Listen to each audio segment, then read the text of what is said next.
2010년부터 경제 보복만 130건, 즉 1년에 10건꼴로 타국의 경제 보복을 가한 중국이 제대로 역풍을 맞을 수도 있을 것 같은데요.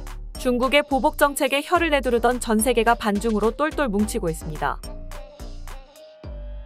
세계 1위 무역 강국이라는 이점을 활용해 경제 질서를 마구 흔들던 중국이 역풍을 맞는 것일까요?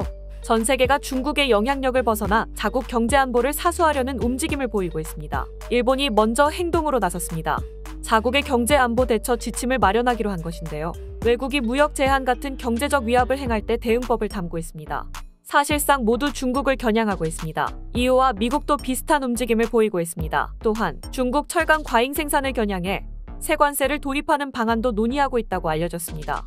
세계 주요국부터 시작되는 조치들은 더 이상 중국에 당하고 있지만은 않겠다는 의지를 보여주는 듯한데요. 그도 그럴 것이 중국은 상대국의 크기와 힘에 상관없이 경제 보복을 남발해왔기 때문입니다. 2010년부터 경제 보복만 130건, 즉 1년에 10건꼴로 타국의 경제 보복을 가한 중국이 제대로 역풍을 맞을 수도 있겠습니다. 사실 우리나라도 중국의 경제 보복으로 피해를 입은 대표적인 국가죠. 제주도의 그 많던 중국인 관광객들은 한한령 조치 이후 한동안 볼 수 없었는데요. 사드 배치에 대한 보복으로 한국 단체 관광을 제한했기 때문입니다. 사드 배치 후에는 중국 공영방송에서 K-드라마나 K-팝도 찾을 수 없었는데요. 중국 인민들에게 최고 인기를 자랑했던 K-콘텐츠를 한순간에 제한하니 불법 사이트가 기승을 부리기도 했습니다. 이에 중국은 불법 K-콘텐츠의 단속에 칼을 빼들기도 했는데요. 엄격한 단속을 통해서라도 한국에 영향을 주려 한국 상품의 구매력을 떨어뜨리려는 목적입니다. 일본도 여러 차례 중국의 무역 보복을 당한 국가입니다. 2010년에는 일본이 센카쿠 열도에서 중국 어선을 납포한 적이 있는데요. 이때 중국이 히토류 수출을 금지하며 압박을 가해 일본은 선장을 석방시키며 굴복했습니다. 이후 일본이 히토류 수입 다변화를 추진하며 중국의 압력을 어느 정도 벗어나기도 했습니다. 최근에는 중국이 일본산 수산물 수입을 전면 중단하며 또 다른 갈등이 생기고 있죠. 프랑스도 중국의 경제 보복에 당한 적이 있는데요. 2008년 니콜라 사르코지 당시 프랑스 대통령이 달라이 라마와 만난 것이 계기였습니다. 이에 중국은 돌연 프랑스와 진행 중이던 에어버스 항공기 구매 계약을 연기하며 프랑스를 압박했습니다. 2년 뒤인 2010년에는 노르웨이의 노벨상 위원회가 중국의 반체제 인사 류샤오보에게 노벨 평화상을 수여하자 중국은 노르웨이산 연어 수입을 중단했습니다. 수입 중단은 2016년까지 이어졌습니다. 호주도 중국에 당했습니다. 코로나 시국, 호주 총리는 코로나 기원을 조사해야 한다며 중국에 공개적으로 요구했는데요. 중국은 호주산 석탄과 쇠고기, 와인 등 10여 개 품목 수입을 막았습니다. 유럽의 리투아니아와 슬로베니아도 피해국입니다. 리투아니아는 대만과의 관계로 중국의 경제 제재를 받았는데요.